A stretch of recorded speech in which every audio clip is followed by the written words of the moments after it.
उत्तरम ज समुद्रस्य हिमाद्रिश्च बदक्षिणम वर्षम तत् भारतम नाम भारती जयत्र संतति।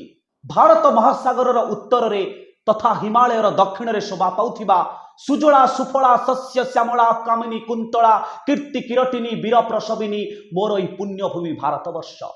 ये हूँ से पवित्र माटी जी जन्म देइछि अनेक वीर ज्ञानी गुणी पंडित महापुरुषों को, जो माने निजर रक्त एवं अश्रुर मिश्रण रे मो जाति की देइछन्ति एक स्वतंत्र परिचय। क्रूर इंग्रेजों को अत्याचार आगरे निज देशभक्तिर शरीर को समर्पण करी हृदय रे जालिचन्ति मातृ प्रेमर बन्ही एवं मुक्तिर मशाल को धरी शत्रुर छाती उपरे उड़ाइचन्ति विजयर त्रिरंगा।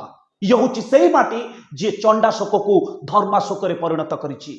यह हूँ से माटी जहार संस्कृति परंपरा ऐतिह्य भाषा ज्ञान कौशल एवं सर्वोपरि प्राकृतिक संपद विश्व एक स्वतंत्र परिचय सृष्टि करिछि।